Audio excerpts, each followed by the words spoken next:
بے نمازی کی ہاتھ کی چیز نہیں کھاتے۔ ہمارے جو حضرت ڈاکٹر نوشاد صاحب ہیں، ان کے جو سسر تھے وہ حضرت لاہوری رحمۃ اللہ علیہ کے خادم تھے، تو انہوں نے کہا کہ میں کراچی جانا چاہتا ہوں، تو حضرت نے فرمایا کہ کراچی میں ایک قطب ہیں حضرت مولانا یوسف بنوری صاحب، ان کی خدمت جا کے کرو۔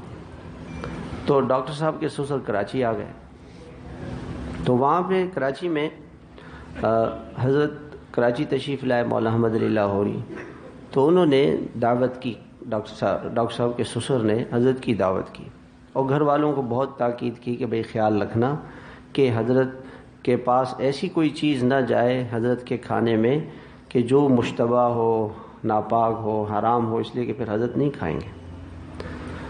تو خیر بہت کوشش کی، انہوں نے چیزیں ایسی جگہ سے خریدی کہ بھئی بے نمازی کا ہاتھ اسے نہ لگے۔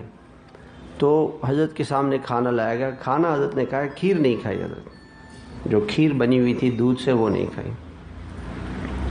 تو ڈاکٹر صاحب کے سسر فرمانے لگے کہ میں نے تحقیق شروع کی کہ بھئی میں نے جس دکاندار سے دودھ لیا وہ نمازی آدمی ہے، اس سے میں نے پوچھا بھئی تم دودھ کہاں سے لے کر آتے ہو، ڈنڈی تو نہیں مارتے؟ اس نے کہا نہیں، میں تو صحیح دودھ بیچتا ہوں۔ کہاں سے لے کر آتے ہو؟ اس نے کہا 3 ہٹی میں جو پل ہے اس کے نیچے باڑا ہے وہاں سے لے کر آتا ہوں۔ کہتے میں اس باڑے میں گیا، میں نے جس باڑے سے دودھ جاتا تھا ان سے پوچھا کہ بھئی تم صحیح بتانا مجھے کہ بھئی تمہاری جو بھینسیں ہیں اس میں تم کوئی گڑبڑ تو نہیں کرتے ہو؟ ان کا اصل میں کبھی کبھی بھینس کھل جاتی ہے نا ہم سے، وہ تار اس کا جو رسی ہے وہ ٹوٹ جاتی ہے، تو پڑوسی کا جو باڑا ہے وہاں جا کے اس کی گھاس ماس کو کھا لیتی ہے، پھر ہم جب جاتے ہیں لاتے ہیں تو اس میں وقت لگ جاتا ہے۔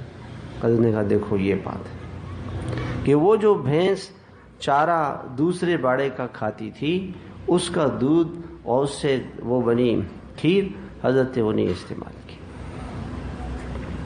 ایسے لوگ تھے، بتا دیتے تھے۔